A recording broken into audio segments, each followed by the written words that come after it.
자, 거기 약간 수정사항이 있는데, 거기 그 몇 페이지 잠깐 얘기하다 좀 잘못 얘기하는 것 같은데, 565페이지에 거기 보면 이제 그 두 번째 단락을 보면, 뭐가 이제 보이냐면, 거기 베르린 봉쇄가 있고, 그 밑에 그 당시 이제 북대서양 조약기구 내용이 있죠.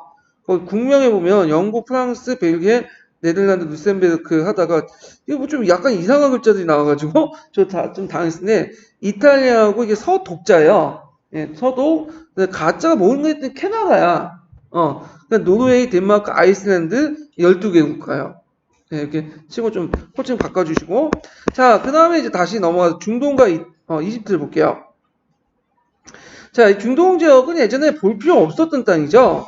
그런데 이제 부각이 됐던 게 그 지역에서 이제 뭐가 발견이 됐냐면 석유가 발견돼서 이제 부각이 됐던 거고, 특히 이제 그 중동 지역 같은 영국과 프랑스가 나눠 갖고 있는 그 지역이었어요. 그래서 이제 이 당시 이제 1차 세계가 시작하니까 영국은 위인 통치령이 된 팔레스타인에게 이곳의 유대인의 건국에 그 건의한 벨포어 선언을 이제 그 당시 선언을 했죠. 그래서 이걸 계기로 해서 영국 그 유대인들의 어떤 이주가 날로 증가했고요. 그때 그 벨포어 선언을 했던 게 뭐냐면 유대계 자본도 있죠. 유대계 자본들 돈을 끌어들이려고 했던 거예요. 예. 그래서 이제 이렇게 해서 한편 또는 그 당시 아랍인들에게 이제 또 뭐냐면 맥마원 선언을 또 해가지고 이렇게 이중 양속을 했잖아요. 그래서 요 지역에 그 당시 이스라엘 지역에 유대인들이 많이 건너오니까 당연히 아랍인들이 적개심이 높아지겠죠. 그래서 이제 영국의 위임 통치 기한이 끝나는 1948년에 이스라엘은 팔레스타인으로 독립을 선언하고 팔레스타인에서 독립을 선언하고 아랍인은 꼭 이스라엘을 공격했다. 그때 유엔에서 이스라엘과 팔레스타인이 이제 싸운 거 보고 그 팔레스타인 예전 땅을 5대5로 나눠줬어요. 팔레스타인이 50% 살고 유대인도 50% 살고. 근데 팔레스타인 입장부터는 미친 거지. 왜냐하면 팔레스타인 입장부터 예전에 다 자기 땅이었는데 유대인들 이주민 와가지고는 마을 몇 개 세워놓고는 수적 올 때 자기보다 그 당시에는 유대인들 별로 적었으니까 그걸 5대5로 나눠간다? 말도 안 되는 거고 거기에다 주변에 이제 뭐냐면 여러 아랍 형제들 자칭 형제다고 하는 그 사람들은 이제 그 이스라엘 애들 거기에 둬서는 안 되겠다 해가지고 이스라엘 건국 선언하니까 곧바로 전쟁이 시작됐죠. 이게 1차 중동 전쟁이야. 1차 중동 전쟁은 초창기 때는 진짜 이스라엘 별거 없었어요. 그때는 무기도 없고 그런데 한 2주 3주 지나면서 각지의 유대인들이 몰려들기 시작한 거야. 그래서 뭐 무기도 보내주고 돈도 보내주고 거의 그 1차 후반기에는 대단해. 그러니까 이스라엘이 이제 거의 그 아랍 국가를 능가하는 무기를 다 갖추고 이제 이긴 거예요. 예.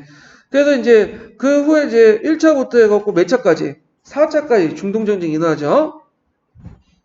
자, 그래서 이제 이렇게 해서 이제 팔레스타인 난민들 인접 아랍 국가들 고달픈 피난민 생활을 하게 되었다. 한편 프랑스의 위임 통치했던 레바논과 시리아가 독립하면서 영국의 위임 통치했던 요르단 또한 1949년에 정식으로 독립을 했고요. 그 후에 이제 뭐 1945년 이집트, 사우디아라비아, 뭐 이라크, 예멘이 결성한 아랍 연맹이 에 가입했고 리비아, 수단, 뭐 티니지, 모로코 등등이 참가했다. 자, 그 아랍연맹국의 그 주요 이제 주도 국가는 어느 날 이집트예요. 예.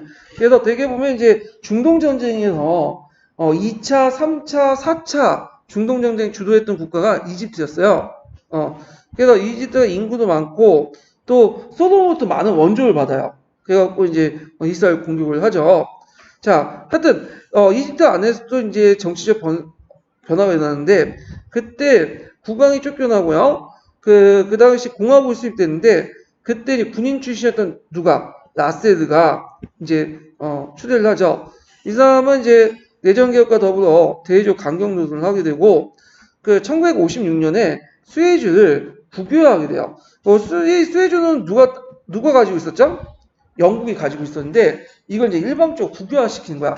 그러면 영국이 가만히 있겠어요? 아니죠. 그래서 영국이 프랑스를 끌어들이고 그리고 이제 영국군이 오기 전에 영국 연합군이 오기 전에 이스라엘 중에 먼저 대지전을 치우게 하는 거죠. 이스라엘과 무기를 주고. 근데 영국과 프랑스가 거의 이제 올 무렵에 이스라엘이 거의 시나이 반도까지 다 점령하고 있었어. 그래서 이제 같이 연합을 해가지고 그 뭐냐면 그 당시 그 수에즈 운하를 점령을 했죠. 근데 이제 이거에 대해서 미국과 소련이 들고 일어난 거야. 침략 전쟁이다. 그래서 이제 결국에는 영국과 프랑스가 수에즈에 철수하고요. 그리고 이제 그 이스라엘도 철수하게 되죠. 그래서 2차 중동 전쟁은 수에즈 운하의 국유화 문제 때문에 일어났고 기억을 해두세요.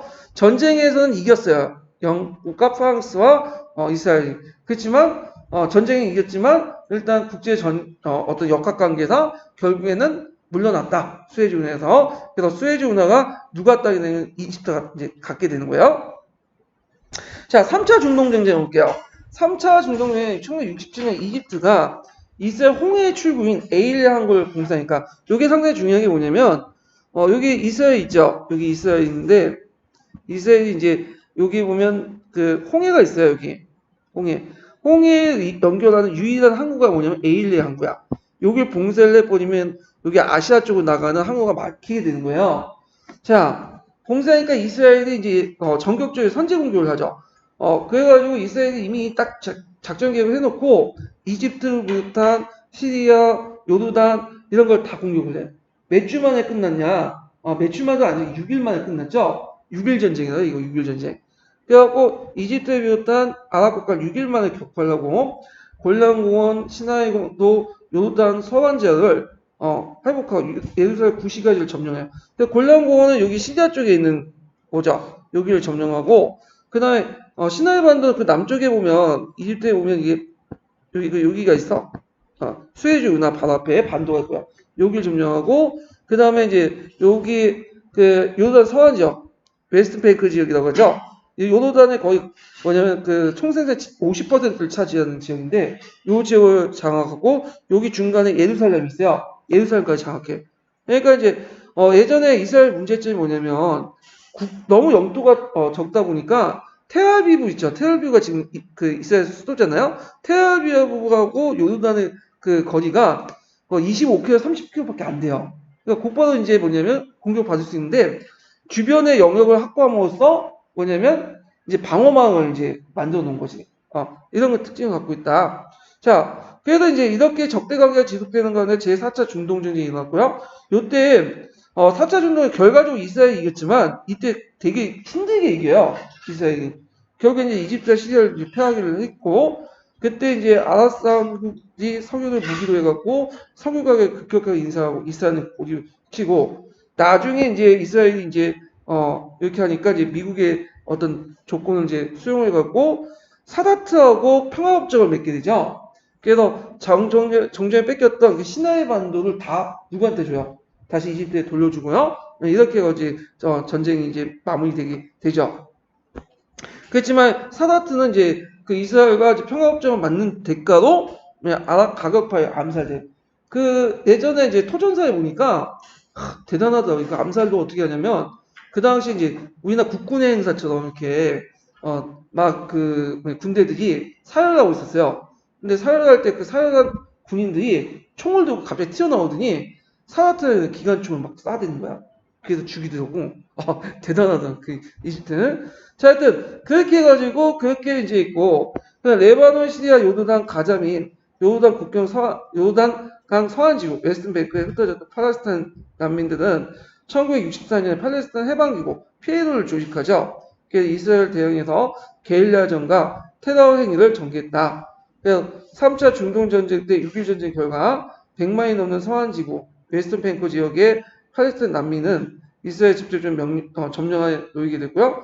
그 다음에 또 가자지구가 있죠. 예. 그래서 서안지구, 가자지구에서 팔레스타인 청년들이 그 당시 가자지구가 아니라 팔레스타인 가자지구 외에 웨스턴뱅크에서 팔레스타인 청년들이 이스라엘 군 병사와 이스라엘 정착민에 대한 대규모 폭동을 일으켰다.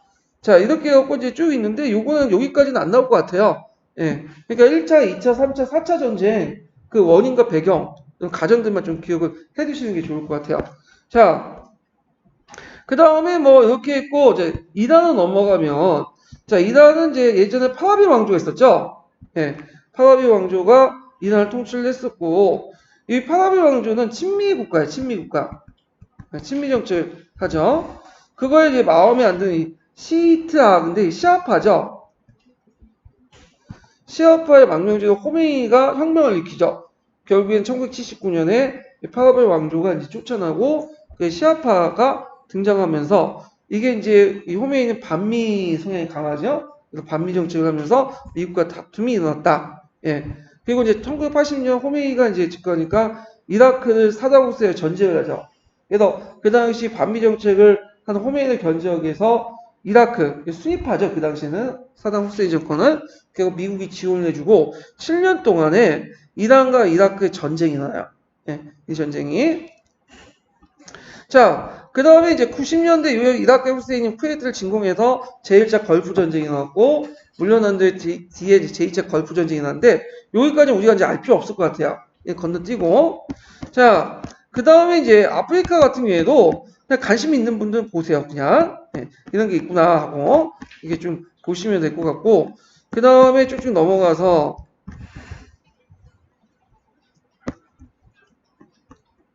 여기에서 좀 눈여볼 게 뭐냐면 그 남쪽에 남아프리카 공화국만 좀 볼게요. 여기 자, 몇 페이지 펴보시면 578페이지, 574페이지. 자, 남아프리카 공화국은 아프리카 남단에 위치한 농업과 상업이 발달한 근대 국가로서 다이아몬드와 금을 비롯한 이 다이아몬드 금 때문에 망한 두 나라가 있죠. 오렌지 자유국가, 트랜스바 공화국, 보호국, 보호인이 세운 국가들이죠. 그래서 망간, 성면, 안토모니, 바나듐, 턴스텐 같은 게 있고, 그 다음에 요즘에 이제 중국에서 많이 생기는 시트로 같은 게 시트로. 예. 그래서 이제 반도체나 뭐 첨단 무기에 들어가 있는 시토로죠. 여기에 많이 생산된다고 그래요. 그러나 이곳의 전주민은 18%밖에 되지 않았던 네덜란드 보호인과 영국의 후손들이 백인이 철저하고 엄격한 인종차별 정책을 통해서 흑인들을 지배했죠. 이걸 아파트헤이트 정책이에요. 네. 얘네들은 차별이라고 하지 않아요. 네. 차별이라고 하지 않고 이건 뭐냐면 그냥 분리라고 하죠. 왜냐하면 흑인하고 백인은 문화적으로 이렇게 다르기 때문에 분리시킨다. 그렇게 얘기를 해. 그런데 이제 이런 정책들을 했고 이제 실질 차별이죠.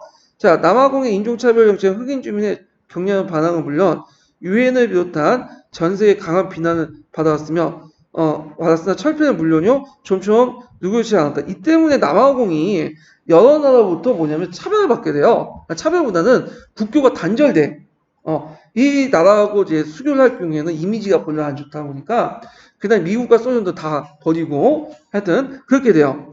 자, 그러다가 1980년대 말부터 약화되기 시작하면서 1992년에 악명 높은 남아공의 인종차별이 철폐됐다. 93년에 실시한 선거에서 27년간 옥고를 치르고 1999년에 석방된 ANC 그 지도자인 만델라 유명한 사람이죠.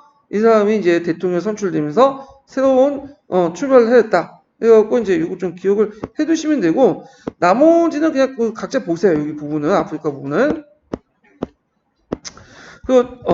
거기 이제 아프리카 같은 게 좀 특징이 뭐냐면 이것만 좀 부연 설명할게요. 거기는 국가라는 것이 성립되지 않았죠. 뭐 왕국이라고 있어도 우리가 생각하는 조선, 뭐 고려 같은 국가의 어떤 의식이 전혀 없어요. 그러니까 부족 단위로 생활하고 있었거든요. 근데 나중에 이제 열강들이 물러날 때 그 뭐냐면 이게 부족 간의 이제 다툼이 나는데 그게 이제 씨앗을 뭐냐면 던져줄 게 뭐냐 베드닝이죠. 그때 국경선을 정할 때 어떻게 국경선을 정했어요? 자를 그어가지고 국경선을 정했거든요. 그래서 이런 것들이 나중에 부족 간의 갈등의 원인이 돼요. 그 베르린 그 합약하고 연결돼갖고 좀 생각을 해갖고 좀 그때 제국주의 정책하고 연결해서 보시면 될 것 같아요. 자, 제3세계 국가도 이렇게 보면 자, 제3세계 국가는 왜 3세계 국가는 1세계는 뭐죠? 미국을 중심한 자유주의 국가. 그러니까 2세계는 소련을 중심한 독립국 국가. 그 다음에 1세기도 아니고 2세기도 아닌 어떤 국가가 등장하는 제3세계 국가. 그래서 이제 제3세계 국가가 등장을 하는데 자, 요건 세 번째 단락부터 볼게요. 그래서 아시아, 아프리카 신생국가를 중심으로 한 나라들 미국 중심의 1세계와 소련 중심의 2세계에 대비시켜 자신의 3세계, 제3세력이라고 하였다. 이들은 비동맹을 내걸고 있었기 때문에 비동맹 또 국가라고 하였다. 자, 이단 제3세계의 태동은 1954년에 콜롬보에였다. 즉 인도, 버마, 인도네시아, 파키스탄, 실론 5개 국가는 콜롬보에 회의를 갖고, 참고로 이 콜롬보는 어디에 수도죠? 스리랑카의 수도죠. 그래서 이제 미국과 소련의 대립을 관여하지 않는 평화 세력임을 확인한 편, 그 세력을 결합하기 위해서 아시아 아프리카해를 소집하기도 했다. 자, 이 결정에 따라서 다음에 인도네시아 반둥에서 분단국을 제외한 아시아 아프리카 29개국이 회의를 열게 되면서 이렇게 제3세기 탄생되었다. 그래서 콜롬보 회의하고 반둥 회의에서 상당히 이제 제3세계 국가의 어떤 기반을 마련했다. 이렇게 기억을 해두시면 돼요. 자, 1955년에 반둥회의에 참가한 나라들의 국내 사정이나 독립의 유래와 역사는 저마다 달랐지만 아시아, 아프리카의 기본 문제에 관해서는 공통된 입장을 취할 수 있었다. 즉, 참가국들은 반식민주의, 반인종주의, 그리고 국제연합 가입이라는 점에서 의견 일치를 보았고, 국제적 분쟁의 평화적 해결과 상호간의 및 세계 다른 지역 간의 경제 협력을 제청했다. 반동회의에서 결정된 내용이죠. 이것도 좀 기억을 해두시면 됐고요. 반동회의에서 탄생한 제3세계 내지 비동맹 국가 수는 점차 증가돼서 제2차 아시아 아프리카 회의 때는 40개국이 참가했다. 그래서 이제 1974년 제4차 비동맹 국가회의에서 73개국이 참가했다. 이렇게 있고요. 자, 그 다음에 유럽의 재건을 이제 볼게요. 여기 보면 이제 2차 세계대전 이후에 서유럽 경제가 거의 비참하게 거의 항폐화됐죠. 그래갖고 그 당시 물가가 올라가고 암시장이 번창하고 등등 배급제가 실시되고 못 먹고 못 살았어. 그런 내용들이 있고요. 그 각자 읽어보세요 이거는요. 소련 같은 경우에는 그 당시 소련이 웃긴 게 배상금 뜯어낸다고 해서 독일 내에 있는 공장과 설비를 다 뜯어가지고 어디로 갔냐면 소련 가져가놨어. 예. 그래갖고 이제 뭐 이렇게 해서 못 먹고 못 살았다 뭐 이런 것도 있고 그 다음에 이제 쭉 넘어가서 서유럽에 이제 뭐냐면 이제 부흥 과정을 이제 볼게요. 특히 서독을 볼게요. 서독. 그래서 이제 나치의 점령과 전쟁은 낡은 생각과 옛 지도자들의 불신하게 되었다. 그래서 서유럽 전체에서 새롭고 보다 더 나은 유럽 건설을 위해서 변혁과 실험이 환영받았고 새로운 집단과 전당 그리고 새로운 지도자가 정면 나서서 유럽의 변화와 재건을 주도했다. 그 중에 진보적인 카톨릭과 부활한 카톨릭 정당, 즉 기독교 민주당, 이걸 이제 기민당이라고 하죠. 그래서 보통 우리가 이제 그 보수적인 정당 기민당, 그 우당인 기사당 이렇게 하잖아요. 예. 그래서 이제 독일 같은 경우에는 기독교 민주당, 기민당하고 그 다음에 전통적인 이제 사회주의 정당 3인당이 다시 부흥해서 3인당, 그 양당 체제가 이루어지고 있어요. 물론 최근에 녹색당이나 뭐 3당도 등장을 하지만 자, 그래서 이제 이렇게 있고, 그 다음에 이제, 서독을 중심으로 볼게요. 서독이 나올 가능성이 많으니까. 그래서 서독에는 1949년에 기민당의 아데나워, 이 사람 외워두세요. 유명한 사람이죠. 나일강의 기적을 일으켰던. 그래서 아데나워가 장기 집권이 시작되었다. 사회주의와 공산주의자들도 전쟁 중에 내시스탕스 운동이 유력했으며 특히 프랑스와 이탈리아에도 그랬다. 자, 그래서 유럽의 경제 부흥에 도와서 있는 게 유명한 미국의 마샬 계획이죠. 그래서 그때 이제 미국은 냉전의 지도자 역할을 담당하고 공산주의 위협에 대항하면서 서유럽 대규모 경제 원조와 군사적 보호를 제공했다. 그래서 나토를 통해 서유럽이 미국에 주둔하고 해구상을 제공했으며 1948년부터 5년간 마샬 계획을 통해 총 225억 달러. 지금 225억 달러 별거 아니지만 물론 개인적인 입장은 대단한 돈이죠. 자, 하여튼 그 당시에는 어마어마한 돈이에요. 그래서 미국 재정의 거의 반을 차지할 정도야. 그래갖고 방대한 경제 원조와 그것도 차관이 아니라 저 중요 형식으로 이제 제공해줬다. 해가지고 이렇게 좀 기억을 해두시고요. 그 결과 1948년 피폐했던 유럽 경제 회복을 되기 시작했고 1950년대 반발한 한국 전쟁의 자극을 받아 유럽은 급속하고 지속적인 경제 발전을 접어들면서 1960년대 말에 계속되었다. 그래서 이걸 이제 기적이라고 하죠. 예.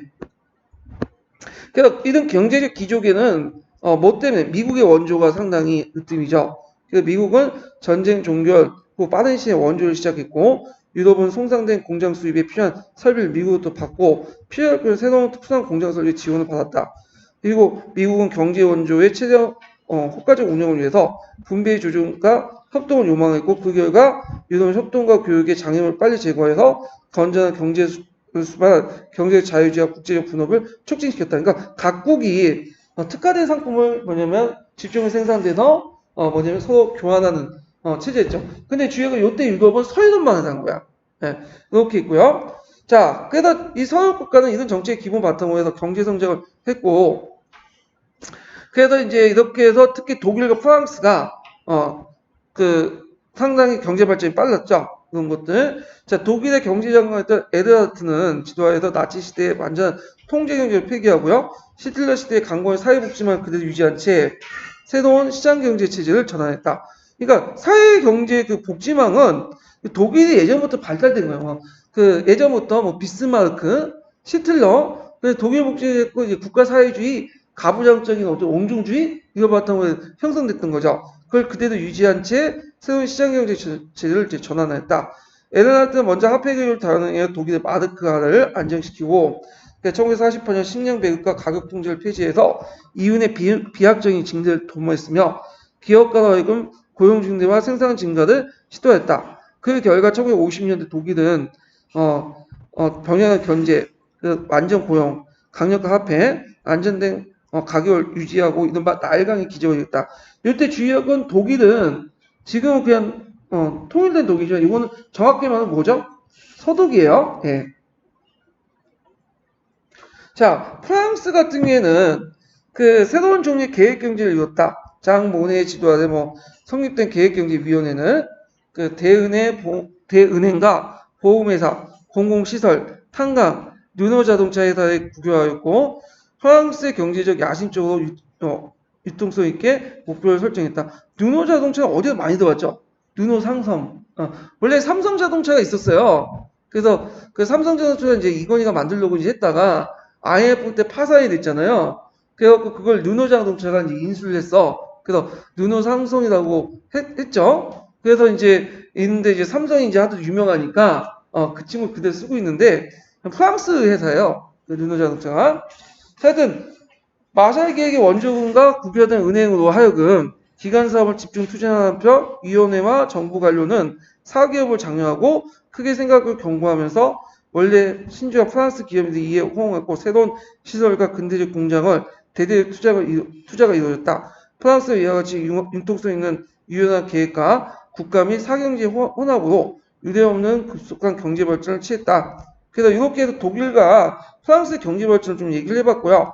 요 뒤에는 이제 각자 읽어보세요. 무슨 여러 가지 내용들이 있는데 읽어보시고 유럽 통합을 볼게요. 요게 상당히 중요해. 이 유럽 통합은 서양사 개론보다는 어디가 잘 돼 있냐면 서양사 총론 내용이 잘 돼 있어요. 정리를. 그래갖고 요거는 이제 심화강의 교재에서 좀 살펴볼게요. 유럽 통합 관련된 내용.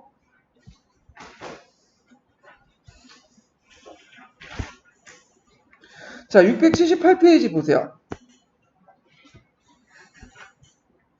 자, 678페이지 유럽 통합 내용은 서양사 총론에 있는 내용을 제가 개론과 약간 좀 섞여가지고 정리한 건데 예전에 한번 기출문에 나왔던 거죠? 유럽 통합.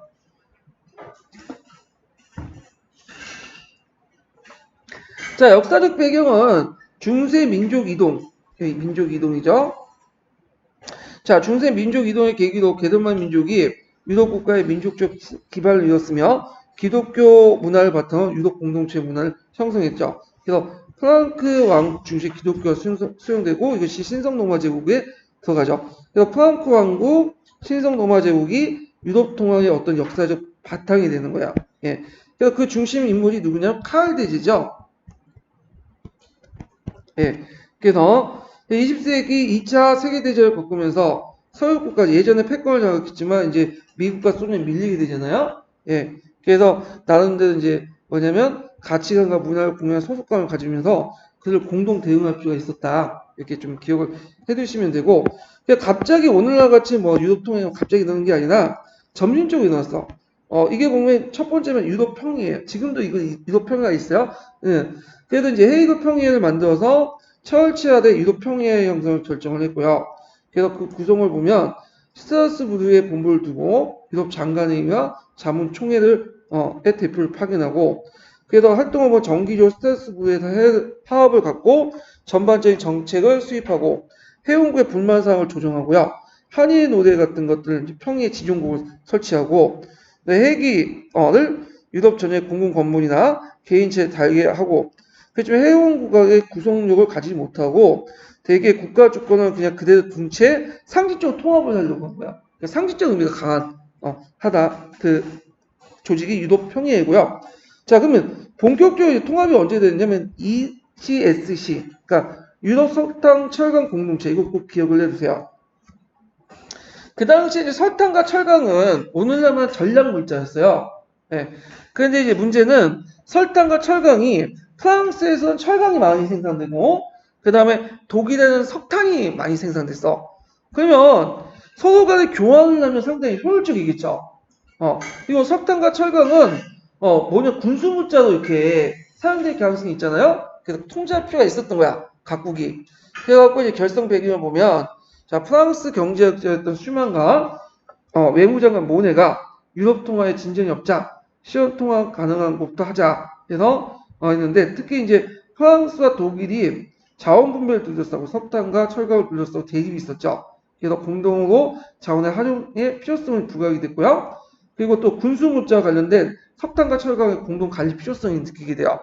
그래서 이제 프랑스와 독일이 설탕 철강청을 창설하고 슈만안에 따라서 거기에 나중에 이탈리아 베네딕스 삼국, 베네딕스 삼국은 어디를 의미하죠? 벨기에, 네덜란드, 룩셈부르크 이런 것들 추가하면서 이제 석탄 철강 공동체가 창립되죠. 예. 그리고 이제 이걸 바탕으로 이제 경제 협력의 필요성이 더 강화되면서 만들어진 게 뭐냐면 EEC예요. EEC. 이거 외워두셔야겠죠? 자, 그래서 이제 프랑스, 소독, 이탈리아, 네덜란드 6개국이 로마 조약을 체결하고요. 유럽 경제 공동체를 창설하게 돼요. 그래서 이독 공동체가 이제 나중에 EC로 변하고 이렇게 이제 하는데 자, 그러면 로마 조약 내용 외워두셔야죠. 이것도. 그래서 회원국 간의 관세 상호 폐지, 공동 관세 설정, 지역 내 노동과 자본 이동의 자유, 농업, 운수, 통상, 금융, 사회 등 같은 광범위한 분야에 거쳐서 공동정책을 수립하고 유럽 투자원회를 설립한다. 예전에 관련된 내용 쓰라고 했으니까 이거 외워두시는 게 좋을 거예요. 17년도에 기출문에 나왔던 거예요.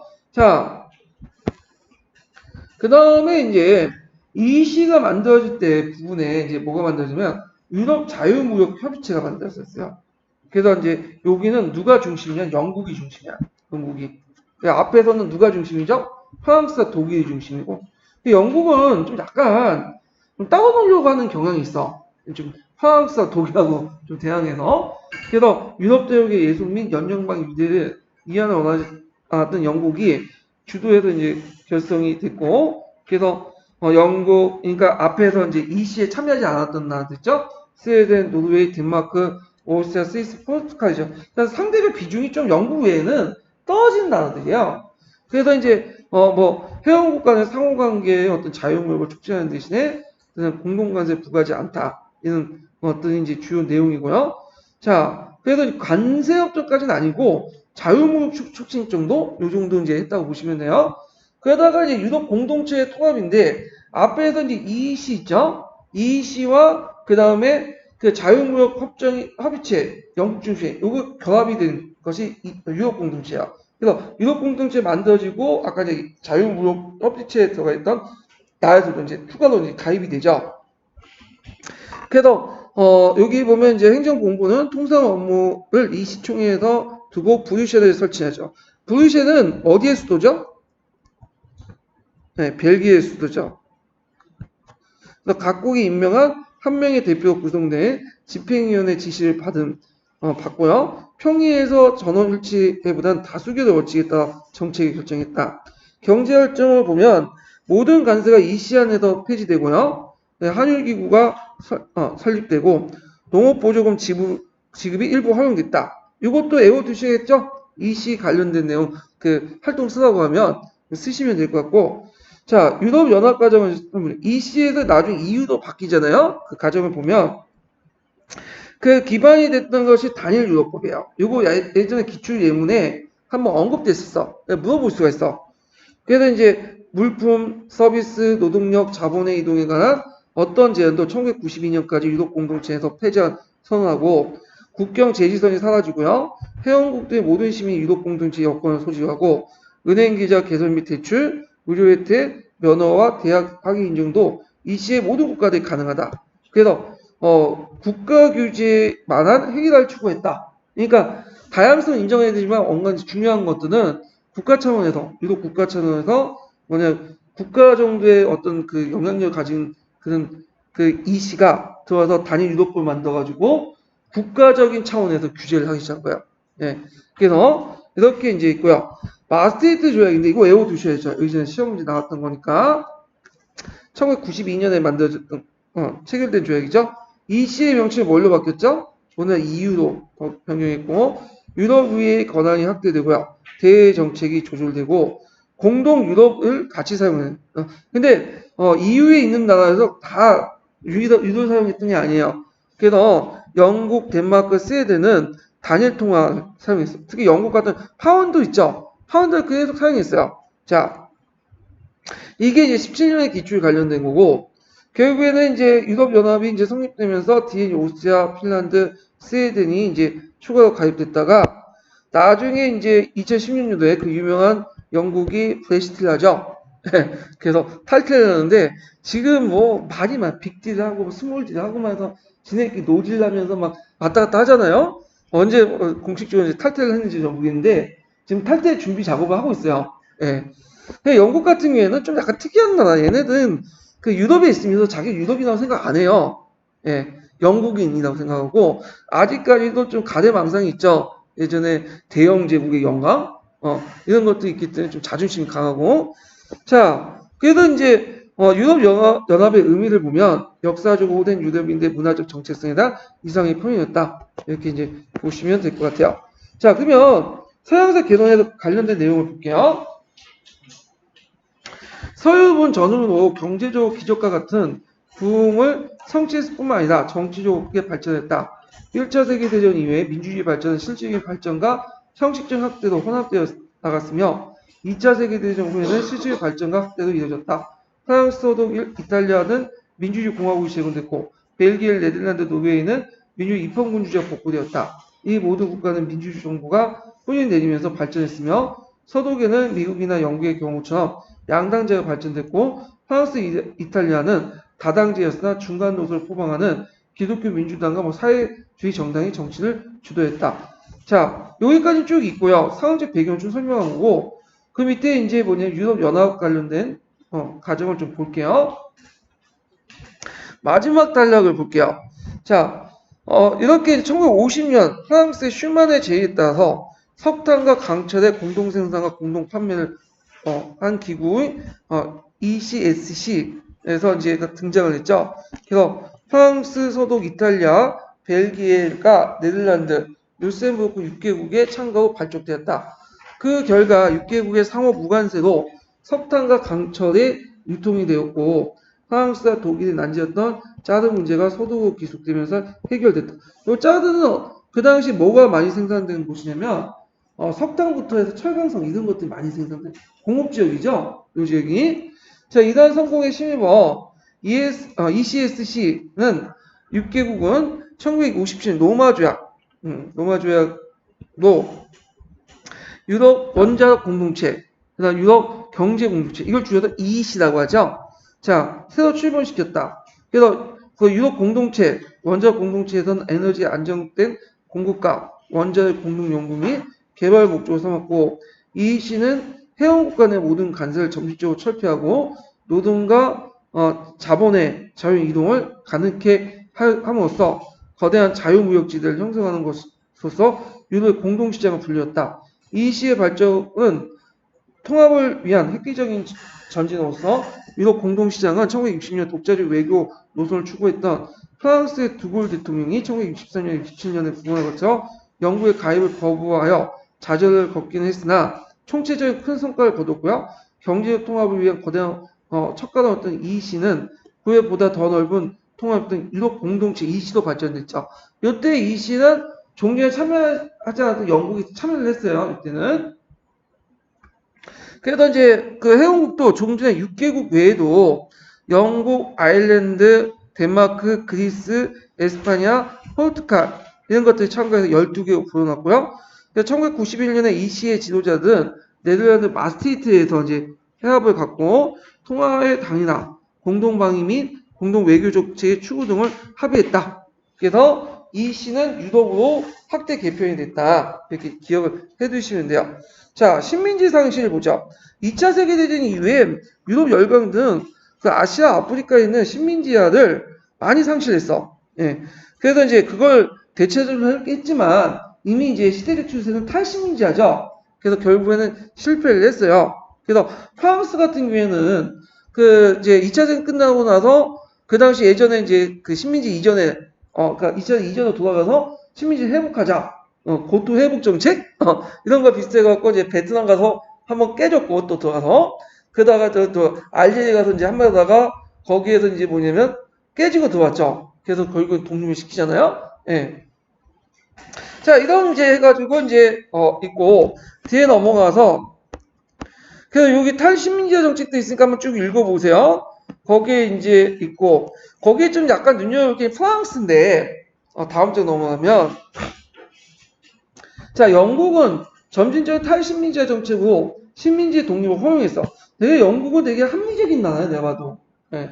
근데 프랑스 같은 경우는 정신 못 차리고 다시 예전에 2차 대전 이전에 식민지를 회복하겠다고 들어갔다가 깨지게 나오죠.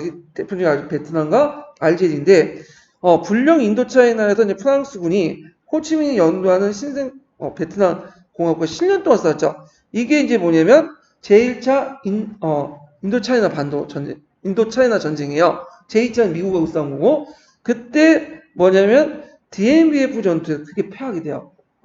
DMBF 전투. 그래서 이제 동남아시아에서 프랑스의 영향력이 사라졌다. 이 DMBF 전투는 꼭 외워두세요. 예, 그래서 그때 뭐 탱크, 뭐 비행기 다 가지고 있던 그 프랑스가 박격포나 저기 이런 것밖에 안 갖고 있는 그 누구한테 깨진 거야?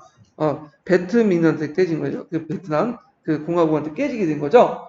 자, 그래도 이제 이렇게 해서 동남아시아 프랑스 영향력이 사라졌고 이 스탈린 경험을 불구하고 프랑스는 알제리를 포기하지 않고 계속 전쟁을 했어요.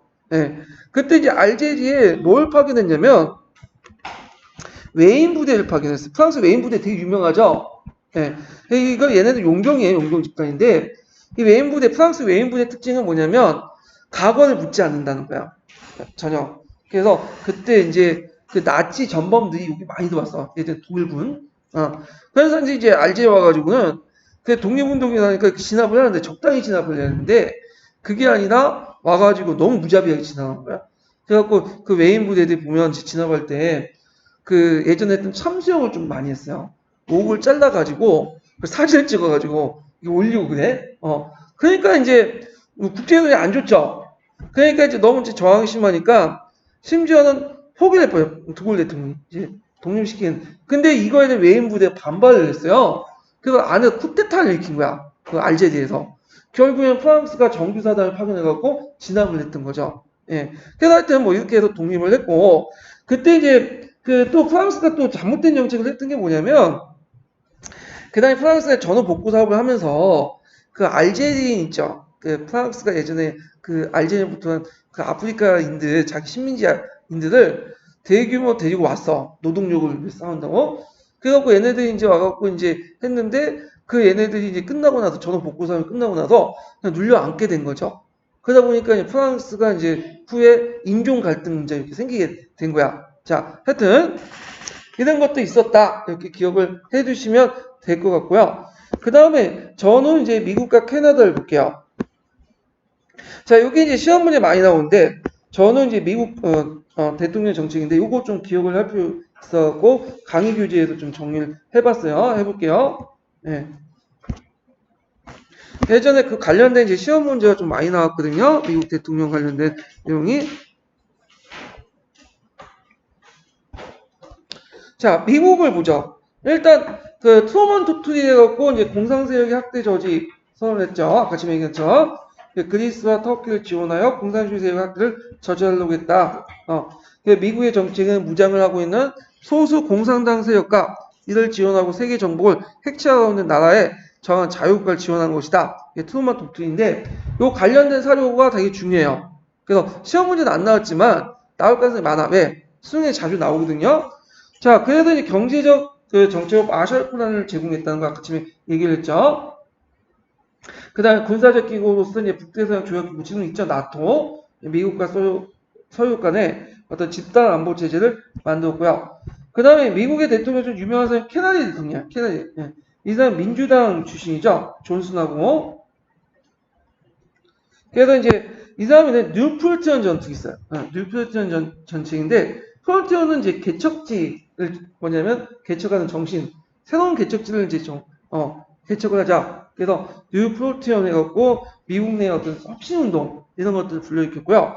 근데 이 사람의 대외 정책이 좀 약간 쿠바 정책이 좀 잘못됐는데 예전에 같은 카스트 군이 이제 거길 지배를 하니까 미국이 이제 뭐냐면 카스트 반발하는 세력들 끌어모아서 CIA가 훈련시킨 다음에 어디 가요? 쿠바에 파견했죠. 근데 피그스만에서 뭐냐면 쿠바군한테 잡힌 사건이 일어나. 이것이 피그스만 사건이에요.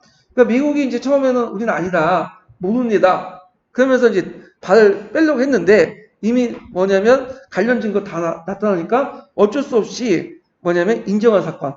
이 피그스만 사건이거든요. 유명한 사건이에요. 그 다음에 아까 신보연합을 만들어갖고 라틴 아메리카를 먼저 해줬고, 그 다음에 아까 쿠바 사태 일어났죠? 그래갖고 미소 냉정 구조가 심화되고, 그 당시 소련하고 미국이 일종의 치킨 게임까지 벌이다가 그 앞에서 이제 소련이 후르츠초프가 물려났죠? 그래서 이제 이걸 계기로 해갖고 한라인이 설치됐어. 만약에 그 핵전쟁이 일어나면 그 직전에 그 미국과 소련 정상들이 얘기를 해갖고 직통전을 통해 얘기를 하려고 했고요. 그 과정에서 후르츠초프가 인기가 확 떨어졌어요. 그래갖고 이 사람이 이제 뭐냐면 나중에 실각을 하게 돼요. 예. 그래서 있고 대내적인 정책에는 이제 그 민권 정책에서 차별 정책 있죠. 그 예전에 남부에서는 투표권을 안 줬죠. 시험 문제 되게 어렵게 내서 뭐 미국 헌법을 라틴어로 번역해 보시오. 그런 문제를 내갖고 이제 박살냈는데 그걸 이제 그 케네디 대통령, 존슨 대통령 때 뭐냐면 민권 정책을 해갖고 중앙 정부가 적극적 개입해서 이런 그 시민권을 다시 주는 정책을 해요. 시민권법을 이제 주고 그래갖고 이제 했다. 그래서 이때 이제 케네디와 존슨 대통령의 민권 정책을 해갖고 지지 구도가 완전 바뀌었죠. 예전에는 민주당은 남부였고 백인들이 지지하는 정당이었어요. 공화당 거꾸로 공화당 자체가 이제 뭐예요? 흑인 노예들을 이제 구제하기 위해서 만든 당이잖아. 북부 그 다음에 흑인들이 지지하는 정당이었는데 이게 이제 뭐냐 바뀌어. 그래서 이걸 정치학적 요즘으로 재정렬이라고 하거든요. 그러니까 정치적 지지자들이 바뀌는 거야 완전히. 그래서 지금 구도가 그렇게 가고 있죠. 그래서 민주당은 북부 흑인들, 그 다음에 공화당은 남북 백인들 이렇게 이제 바뀌. 물론 그 최근에 러스트 벨트처럼 이제 공화당 지지하는 것도 있겠지만 대체적으로 이제 뭐냐 그런 구도로 가요. 예. 그 우리나라도 비슷하죠. 뭐 대구도 예전에는 야당이었잖아. 근데 지금 뭐야? 철저히 여당으로 바뀌었던 시간이야. 이렇게. 자, 그 다음에 존슨 대통령 때 기억할 게 뭐냐면 민권 정책 외에도 요때 무슨 사건이 났다? 통킹망 사건이 있어요. 미국이 구축함이 공격을 받았다. 북베트남 한조로부터 나중에 다 뭐죠? 불화죠. 예, 주작질한 거지. 그래서 일단 베트남 전쟁에 참전을 했고요.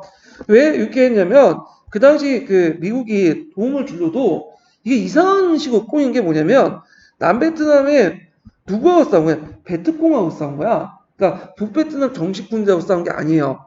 그러니까 베트콩은 그 당시 호치민 루트를 통해서 계속 지원을 받았거든요.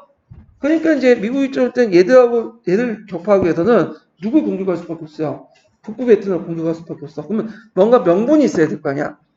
그러니까 통킹만 사건을 일으켜가지고 베트남 전쟁에 개입을 하게 된 거야. 그래서 미국이 막대한 병력을 거의 그 뭐냐면 50만 넘는 병력들 주둔을 했죠. 그래서 소탕하고 했는데 너무 뭐냐면 베트남이 남베트 썩어 빠진 거야 이게.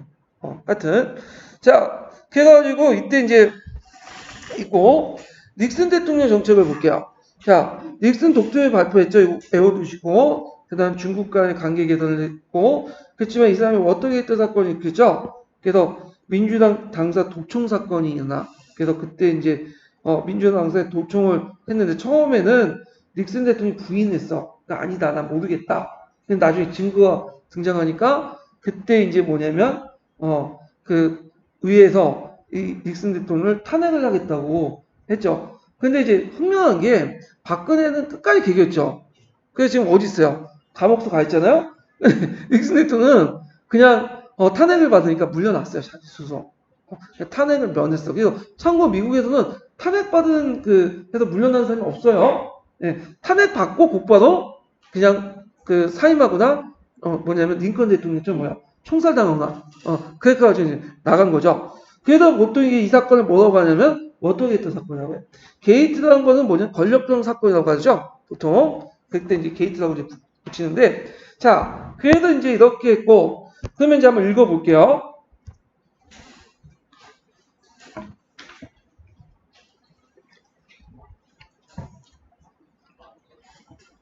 자, 1960년대까지 국내 정책 형상 유지에서 약간의 조정을 가능성까지 진행됐다.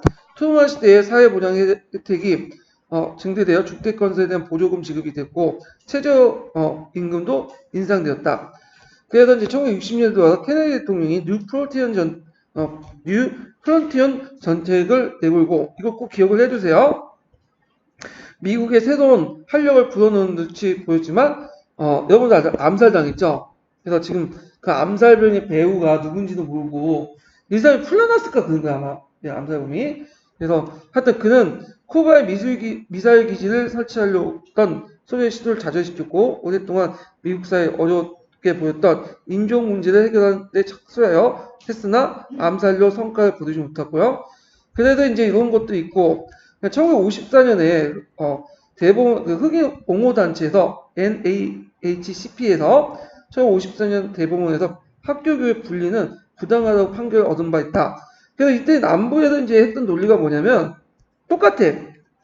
얘네들은 분리를 내서 분리 정책. 우리는 차별한 게 아니라 분리라는 거다. 그래서 흑인하고 백인이 뭐냐면 각기 다르기 때문에 차이를 인정하고 따로 사는 것이 행복하다. 그래서 분리시켰어. 그래서 거주지도 분리시키고 그 다음에 차도 백인이 탄 차와 흑인이 탄 차가 분리되고 학교도 분리하고 이런 식으로 이제 했죠. 자, 하여튼 이런 식으로 했는데 이제 대법원에서 이게 분리는 부당하고 차별이다. 했고 케네디 대통령에서 이제 이런 존슨은 공직과 기타 직업에서 차별 폐기는 시민권법들을 만들었죠. 그리고 투표권법을 이제 만들었다. 이걸 어디에서? 연방 정부 차원에서 한 거야. 그 예전에는 그 투표권법을 만들어갖고 이거는 그 주정부에서 만든 투표권법은 아까 시험을 보게 해가지고 아예 못하게 하죠. 그러니까 이제 남부의 주에서 자발적으로 이렇게 주에 폐지한 건 어렵다. 주법을. 왜냐하면 남부의 주의 위원들은 누구야 대부분? 백인들이잖아. 백인들이 무슨 그걸 폐지해. 그래서 연방정부가 개입을 해갖고 결국에는 이걸 만들어갖고 주정부의 법들, 악법들 폐지시킨 거야. 정지시키고. 자, 그래도 이제 이런 존슨의 민권 정책이 민주당을 이제 누구의 지지를 이끌어? 민주당에서 흑인들의 지지를 이끌게 만들었다. 거꾸로 공화당이 누가 지지하는 건지 백인들 정권으로 바뀌는 정당으로. 자, 이와 더불어 존슨은 60년대 중반 빈곤에 대한 무조건적인 어떤 전쟁을 선언해서 전 미국인들이 사회 빈곤 퇴치 계획을 실시해서 미국도 복지국가 모습을 갖추고 미국의 사회복지 진출이 유럽 수준 증가했다. 그래도 이제 미국이 이제 뭐냐면 아까 민주당 정권의 적극적인 이제 뉴델리부터 해갖고 복지 정책을 추구했잖아요. 이제는 개인의 문제가 아니라 사회 전체의 문제다. 이런 식으로 이제 정책을 했어. 근데 이거에는 반발이 일어나요. 60년 중후반에 넘어가면. 68세대라고 들어보셨죠? 68세대는 거꾸로 생각한 거야. 뭐냐면, 너무 정부가 많이 개입한다, 개인의 문제에. 그러니까, 이제는 정부가 개인의 문제에 손을 떼라. 그러면서 이제 미국도 그런 흐름이 등장해, 또. 그러면서 이제 미국 남부를 중심으로 해서 그런 흐름들이 등장하고, 나중에 이제 1980년대 들어가면 누가 집권하면 레이건이 그걸 내세우면서 신자유주의 정책을 내세워요. 그러니까 신자유주의 정책은 예전에 그 뉴딜리 정책 이전으로 돌아가는 거야. 그래서 정부가 더 이상 개인의 문제에 간섭하지 말고 다 어디에 맞춰? 시장에 맡기고 이렇게 해라. 그래서 추세가 좀 바뀌어졌어. 지금은. 예. 그렇게 이제 왔다 갔다 해요. 미국도. 예. 그러나 존슨은 베트남 전쟁 본격적 개입은 통킹반 사건으로 개입했죠. 미국의 깊은 수렁에 빠져들게 되고 여론은 반전을 기울여 그 강력한 반전 데모와 항의를 잇따랐다. 이게 이제 뭐냐면 유명한 그 건데 이게 계기가 됐던 거게 뭐냐면 구정대공세라는 게 있어요. 이게 이제 베트남 전쟁에 상당히 의미 있는 그 건데 구정대공세가 뭐냐면 우리나라도 구정 때 쉬죠. 마찬가지로 베트남도 구정이 큰 행사야. 그래갖고 이제 구정이 다가오니까 남베트남, 북베트남, 그다음 베트콩, 그다음 미군이 모여가지고 요때만은 싸우지 말자. 그래서 합의를 해갖고 싸우지 않기로 이제 했어. 그래갖고 그 당시 이제 군대 남베트남 군대들이 다 뭐냐면 휴가 나가고 미군 쪽 휴가 나가고 있었는데 그 합의를 베트콩하고 북베트남이 깨버린 거죠. 그래서 그 구정 때 딱 맞을 때 그냥 공격을 들어온 거야. 그래서 주요 남베트남 도시가 그 당시 베트남의 공격을 받게 되죠. 북베트남 베트콩에. 그래서 심지어는 그 호치민이 있는 그 사이공이죠. 예전에 사이공에 있는 그 미국 대사관을 공격받아요. 근데 이 대사관 공격받는 사건들 그리고 거기에 미국 그 일부 해병대 시체들 있죠. 총 맞은 시체들 그걸 사진으로 이제 찍어가지고 미국 신문들이 이거 뿌리게 되는 거야. 그러니까 예전에는 그냥 베트남 전쟁 있으면 우리가 이긴 거 있구나 생각했는데 사진을 보니까 거기에 보니까 미국 대사관이 공격받고 거기에 미군들이 다 죽어 넘어가는 그 사진들 보이는 거예요. 그러니까 이제 어떻게 됐어? 사람들이 이거 안 되겠다. 우리가 왜 거기 개입해가지고 미국의 전미피들을 틀리게 하냐? 그래서 반전 여론이 형성됐어요. 근데 문제는 부정대공세가 성공했냐? 실패했어요. 네, 그때 잠깐 이제 일시적으로 공격을 해서 타격을 줬지만 곧바로 반격을 받고 오히려 큰 타격을 받게 돼. 그때 그 북베트남이나 그 베트공들이. 그래가지고 이제 뭐냐면 병력도 상당히 많이 손실되고 솔직히 미군하고 남베트남 병력은 그렇게 손실 안 됐어요. 상대적으로. 그리고 미국 공사관 대사관도 곧바로 이제 해방대 반격을 받고 그게 물려났어. 그러니까 잠시 그때 약간 공격받을 때 그 사진을 찍어가지고 이제 한 거야. 참 하여튼 그래가지고 이제 여론이 있으니까 이제 반전이 있으니까 나중에 닉슨이 그 뭐라고 이제 하냐면 내가 대통령 되면 베트남을 철수하겠다. 그래서 그것 때문에 대통령이 됐고 그래서 이제 자기 공약을 지키기 위해서 철수를 하는데 미국도 체면이 있죠. 그러니까 뭔가 적당한 구실로 해서 철수를 해야 될 거 아니에요? 결국에는 이제 베트남, 남베트남하고 북베트남, 그다음 호치민, 남베트남, 북베트남, 그 다음에 그 당시 이제 베트콩 미국이 모여가지고 얘기를 했어. 파리 협정을 맺어갖고 우리가 철수를 한다. 그래서 대신에 서로 간에 싸우지 말고 있어라. 그래서 물려놨고 그때 미국이 남베트남 군에게 어마어마한 물자를 넘기고 왔어요. 그래갖고 비행기, 항공기, 탱크, 첨단 무기들 다 넘기고 와서 그냥 남베트남 군대도 많을 뿐만 아니라 무기도 되게 많았어요. 그래서 되게 사이 군대도 부각이 됐거든요. 근데 2년 만에 북베트남한테 먹히게 돼. 왜냐하면 남베트남이 너무 썩어 빠졌어. 군인들이 그 물자들 누구한테 갖다 팔아요? 베트콩한테 돈 받고 갖다 팔고 문제는 미국 물자만 남겨주면 뭐해? 거기 석유가 없어.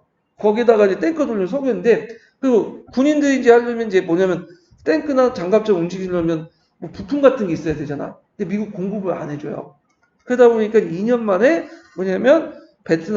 남부 베트남이 북부 베트남 먹게 되죠. 그게 몇 년이야? 76년에, 75년에 통일 정권이 수립됐다. 이렇게 좀 보시면 돼요. 그래가지고 이제 일단 이렇게 해서 이제 닉슨 재선에 성공을 했고, 그래서 이제 일단 닉슨이 이제 이때 어떻게 했던 사건에서 물려났죠. 그래서 이렇게 있고, 74년에 또 유가 폭등이 일어나요. 이걸 이제 제1차 오일 쇼크라고 하죠. 몇 차 중동정책 때문에? 제3차? 제4차인가? 예? 4차죠. 4차 중동 정책 때문에 제1차 오일 쇼크가 일어나고, 제2차는 언제 일어났죠? 호메이니가 집권할 때, 이란 혁명 때 일어난 거야. 이란 혁명 때. 자, 그래서 물가 상승과 시답자 증가가 거쳐서 1970년 후반에 미국이 침체 상태에 빠졌다. 그래서 미국이 중동 문제 적극적으로 개입한 게 이게 이런 유가 폭등 때문이에요. 미국이 이제 중동 문제 개입을 해야지 어느 정도 유가를 안정화시킬 수 있잖아. 그래서 중동에 문제 개입하고 무기를 이제 군대도 주둔하고 그러잖아요. 예. 근데 요즘에는 미국이 그럴 필요가 없겠죠. 셀가스나 그 셀 오일가 그러니까 제1의 상용국이 되기 때문에 솔직히 이제 요즘에 중동 정책 내버려두죠. 중동 문제. 지네끼리 싸우면 미국이 좋지. 왜냐면 지네끼리 싸우면 미국 무기 많이 사들일 거 아니야? 그러니까 분쟁을 원했던, 분쟁을 원하고 있죠. 미국이 요즘에는. 자, 하여튼, 그렇게 있고, 그 밑에는 이제 내용인데 한번 읽어보세요, 그냥. 여기까지 나올 것 같지 않고요. 그냥 캐나다를 잠깐 볼게요. 캐나다는, 1867년 영국의 자치령이 된 캐나다는 그 1930년 완전히 독립의 영국 연방에 들어갔죠. 그래서 거의 캐나다는 미국의 속국이라고 보시면 돼요. 예. 그래서 그 미국과의 군사적 경제적 협력관이 매우 긴밀하고 미국의 투자가 큰데 불만이나 우려가 없지 않았으나 최근에 북미 자유무역협정에 조인했고요. 그 다음에 캐나다 각 주의 자치는 미국보다 강범위 있고 특히 퀘벡주가 이제 있는데 퀘벡을 이제 알려면 그 당시 역사적 배경을 알아야 돼요. 그 당시 원래 프랑스가 캐나다를 개척했죠. 허드스만이나 그 일대는. 그래서 퀘벡을 중심으로 해갖고 요 개척을 했어요. 그래서 이제 이 지역에 뭐가 많이 냐 프랑스어를 많이 사요. 이 지역은. 네. 그리고 근데 한 3분의 1은 프랑스어를 쓰고요. 3분의 2는 뭐냐면 뭘 쓰죠? 영어를 써. 왜냐하면 이때 이제 그 미국이 독립전쟁을 할 때 그 당시 망당파도 꽤 있었어요. 그러니까 영국에 충성하는 망당파. 그러니까 망당파 일부가 어디로 건너갔냐면 캐나다 건너갔어요. 캐나다. 그래서 그때 영어가 사용하는 거가 많아요. 캐나다에 3분의 1 정도. 그래서 나중에 미국이 캐나다 좀 한번 먹으려고 그 당시 어디를 공격했죠? 캐나다를 공격했다가 무슨 전쟁이 일어나요?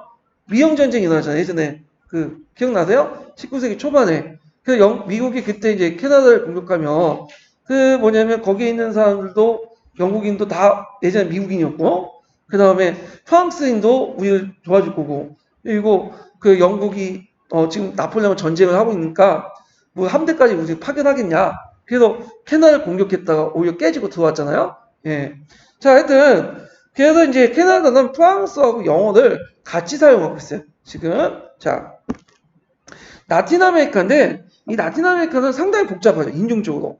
그래서 백인도 있고 인디언도 있고 메스티도 있고 물라토도 있고 삼바도 있고 서로 혼혈돼갖고 짬뽕된 국가들이야.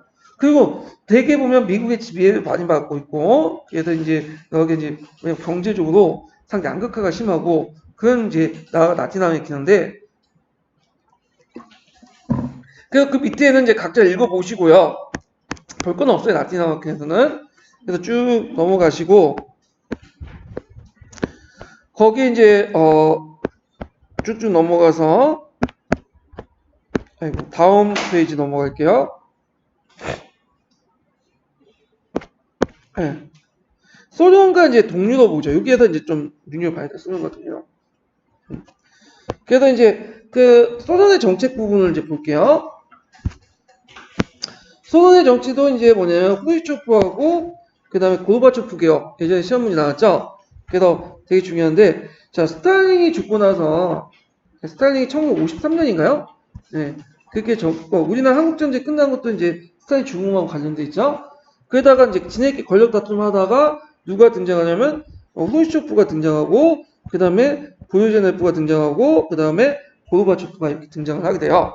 자 후르츠초프의 정치를 볼게요. 이게 이제 예전에 기출문에 나왔던 건데 자 국내 정책을 보면 종전의 스탈린 우상화 정책과 독재 정책을 비판하죠. 20자 정당 내에서의 스탈린 정책을 내세요. 그것 때문에 모태통부터 이제 수정주의라고 비판을 받고 그 다음에 모태통이 이제 후르츠초프도 고조주의자라고 비판을 받게 되죠. 자 그래서 중소 갈등의 계기가 되었다. 경제 정책으로는 종전의 스탈린이 대개 보면 중고구나 군수사업 중심이었죠. 그러다 보니까 이제 뭐 농업을 희생해갖고 중화학공업을 투자를 했잖아요. 그래서 이제 이걸 경공, 소비재 생산과 농업으로 전환했고 일부 노동자 통제를 완화했고요. 그 다음에 이때 이제 미국하고 소련 간의 체제 경쟁을 하게 돼요.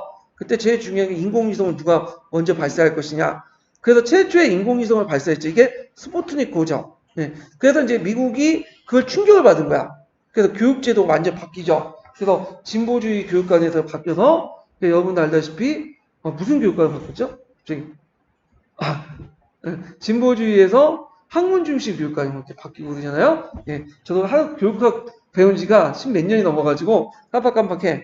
자, 하여튼 이렇게 있고 국외 정책을 보면 평화공존을 내세워서 이제 서방 자본주의 세계와 평화공존을 추구했고 동료의 민주주의학을 이제 탄압을 했다. 그리고 이제 그 강독에서 이제 한 것처럼 베를린 장벽을 결성했죠.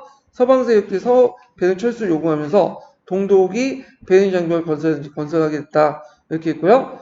근데 이제 대미 관계에 보면 이제 갈등 관계 지속됐는데 일단 대표적인 사건이 쿠바 사태죠. 1962년에 그 미국의 유투기 격투 사건인데 이게 뭐냐? 유투기는 정찰기예요. 예. 그래서 미국이 유투기라는 게 있는데 유투기가 어디까지 올라가냐면 제 성층국까지 만 킬로까지 올라가는 거야. 되게 높은 고도도 날아가지고 하기 때문에 요게를 소련에 이제 만 킬로 이상 올라가가지고 그 뭐냐면 사진 촬영을 하고 있었어. 근데 미국에서 이제 소련에서 여기를 알고 뭐냐면 미사일 날렸죠. 근데 유투기가 마저 떨어진 거야.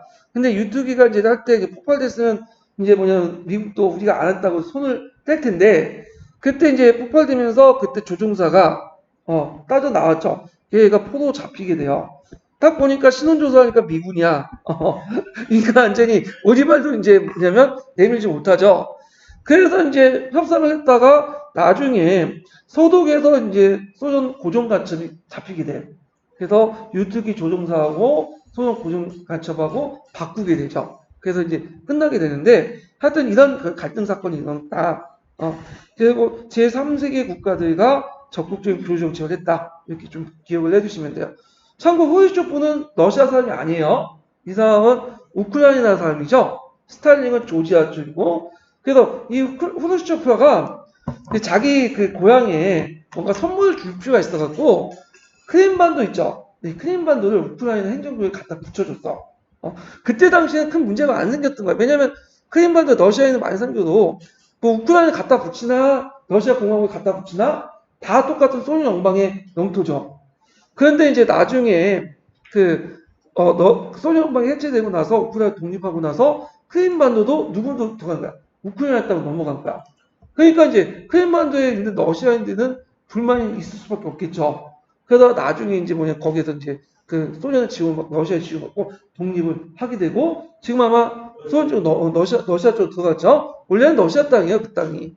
근데 후르쇼프가 선물로 우크라이나 갖다 붙여줬다.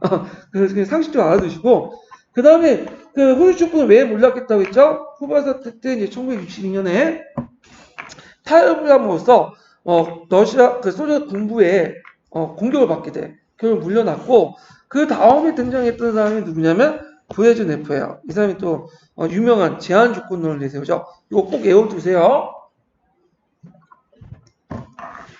자, 제한 주권은 뭐냐면 그 당시 이제 체코슬로바키아 민주혁명이 있었어요. 그걸 진압하기 위해서 내세웠던 건데 사회주의 공동체 국가의 정치적 체제가 위태할 경우에는 사회주의 공동체 전체 이익을 개별 국가의 이익보다 더 우선시한다. 그래서 이 말은 사회주의 전체 이익을 더 우선시해서 개별 국가 사회주의 전체 이익이 충돌할 경우에는 사회주의 국가의 이익을 더 우선시한다. 그래서 체코의 이익과 그 다음에 사회주의 전체 이익이 충돌할 경우는 누구의 이익이 우선하는 거야? 사회주의 국가 이익이 우선시하는. 그럼 말이 사회주의 국가지 이건 뭐예요? 소련의 이익이야, 소련의 이익이. 이게 뭐냐면 제한 주권론이야. 그래서 사회주의 이익을 위해서는 국가의 주권을 제한할 수 있다. 이걸 제한 주권론, 그다음 브레즈네프 독트린이라고 하죠. 자, 그래서 요거 교과서에 있는 내용이니까 꼭 외워두시고요. 그 다음 공산당 관료체제 강화하고 중앙 중식 경제 정책을 했고 그래서 새롭게 이제 노멘클라투라는 특권 관료층이 형성됐다. 예. 그 다음에 미국하고 소련 간에 이제 핵무기 수요를 제한하는 전략무기 제한 협정을 하죠. 예. 그래갖고 이제 핵실험을 금지하고 전략무기를 제한하고 특히 이제 뭐냐면 중거리 미사일을 제한하는 게 있어요. 그래서 보통 이제 미사일을 이제 보면 핵무기 같은 경우에는 그 두 가지 방법 공격해요. 하나가 비행기를 통해서 공격하고 하나가 미사일. 그러니까 요즘에 발사체라고 하더라고요. 그거를 예, 발사체라고 하는데 문제는 이제 다 미사일도 탄도미사일이죠. 주로 이렇게 넘어가고 이제 공격하는 탄도미사일인데 단거리 미사일, 중거리 미사일, 장거리 미사일이 있어요. 근데 단거리 미사일은 주로 뭐냐면 거기다가 핵폭탄을 넣기가 좀 힘들어. 왜 그럴까요? 이 500km 이내인데 거기 잘못 넣었다가는 자기도 피해를 입힐 수 있죠. 그러니까 이제 주로 1000km 이상을 중거리, 그 다음에 뭐 5000km 이상을 이제 장거리. 이거 장거리 대륙간 탄도 미사일이거든요. 대륙간 탄도 미사일 같은 경우에는 뭐냐면 거기에다 뭐야 핵무기를 넣는데 이게 핵무기가 어마어마하죠. 왜냐면 크니까. 근데 대륙간 탄도 미사일 같은 경우에는 이제 일단 연료도 되게 많이 집어넣어야 될 거냐. 거기다 핵도 어떻게 핵탄두도 크죠. 그러니까 이게 실제로 전략으로 사용하기 힘들어. 전략적인 이제 전술핵은 아니거든요. 실전은 주로 뭐냐면 중거리 정도야. 적당한 거리가. 왜냐 거기에다 한 1000km 떨어진 데도 발사할 수 있고 적당한 크기에 적당한 핵폭탄을 집어넣어서 공격을 했기 때문에 해서 미국과 소련이 중거리 미사일을 안 만들겠다고 이제 해요. 그래갖고 이제 합의를 하고 한 거죠. 그러면 중거리 탄도미사일이 없으면 어떤 식으로 핵무기를 할까요? 이제 비행기를 공격하거나 아니면 잠수함 있죠. 잠수함으로 공격하는 방법이죠. 그러니까 이제 많이 제약이 되는 거죠. 근데 최근에 트럼프가 그걸 깬 거죠. 우리 중거리 하겠다. 그래서 지금 중거리 미사일을 만들려고 지금 막 하고 있잖아요. 중거리 미사일 만들면 거기다 핵만 찍으면 뭐예요? 중거리 핵미사일이 되는 거야. 그러니까 이제 소련이 반발해갖고 지금 또 만들고 있는 거죠 지금. 자, 뭐 이렇게 해서 전략무기 제한 업체에 그런 의미가 있다는 걸 좀 기억을 해주시고, 자, 고르바초프 개혁 이거 외워두세요. 두 번이나 시험 문제 나왔죠. 자, 고르바초프의 개혁은 글라스노스와 페레스트카네요. 글라스노스는 정보 공개, 토론의 자유를 허용하고 반체제 박해를 중지하고 유태인들 이주와 자유 인정했다. 왜냐 스탈린 때 유태인들 박해를 많이 받았어요. 예. 그래서 예전에 얘기했죠. 히틀러도 유태인을 많이 죽였지만 스탈린도 유태인을 상당히 많이 죽였어요. 이 사람도 아마 여설인데 트로츠키가 뭐 유태인이기 때문에 시대했다는 설도 있고 뭐 그런 게 있어요. 페레스트라이가 개혁을 했는데 현장 관리자의 결정과 책임을 증가하고요. 국가 관리 공장의 생산 증대를 도모했다. 노동자의 임금도 생산량과 노동량에 따라 자주적으로 결정하고 집단 노동 농장 폐지. 이거 누가 만들었죠? 스탈린이 만들었죠? 그래서 인양 농산물의 자유시장 판매 허용, 토지 임대 가능 이런 것들을 했다. 그래서 노동자들의 어떤 성취 욕구를 뭐냐면 부추겼다. 이렇게 보시면 되겠죠. 열심히 일하는 분위기. 그게 맞는 것 같아. 예전에 금주법처럼 이렇게 인간의 욕망을 제한하는 그런 제도는 항상 부작용이 있어요. 인간이 뭔가 이익을 얻으려는 건 당연한 일인데 이런 것들 억누르면 뭐 경제가 돌겠어요? 안 돌죠? 자, 그래도 이제 고르바초프의 개혁 여기까지 살펴봤고요. 거기 이제 뒤에 넘어가서 이것도 봐야겠네요. 정치 제도에서 이제 강력한 대통령을 도입했고, 그 다음에 대외 정책으로서 이제 미국에 접근해서 중거리 핵미사일 파기 조약. 앞에 이제 전략무기 있죠? 여기를 하고 나서 중거리 핵미사일 폐기 조약을 해요. 제가 말 잘못했는데 전략무기는 장거리고요. 아까 짐에 장거리 있죠? 그러니까 대륙간 탄도미사일을 제한하고 별 의미는 없어요. 여기는. 근데 제 의미가 있는 게 뭐냐면 실존용으로 쓰이는 게 중거리거든요. 아까 얘기했죠? 그 중거리 핵미사일을 이제 뭐냐면 폐기 조약. 근데 이걸 최근에 누가 폐기하려고 했죠? 트럼프가 폐기하려고 했죠. 그러니까 앞에 하고 제가 착각해서 얘기했는데 요걸 폐기한 거예요. 요거는 그때 이제 있고 결과는 이때 이제 각 공화국 소수민주주의 자주 독립 요구했고 이때 이제 발대 삼국이 독립을 하고 그 과정에 군부 쿠데타에 일어나서 소비에트 연방이 해체돼요. 물론 군부 쿠데타는 진압이 돼요. 엘친에 의해서. 그래서 독립국가가 형성이 됐다. 그렇게 이제 기억을 해두시면 될 것 같아요. 자, 그 다음에 이제 이렇게 해서 이제 뭐 정리를 했고, 좀 쉬었다가 그다음 사용사 개론을 이제 강동을 할게요. 관련된 내용을.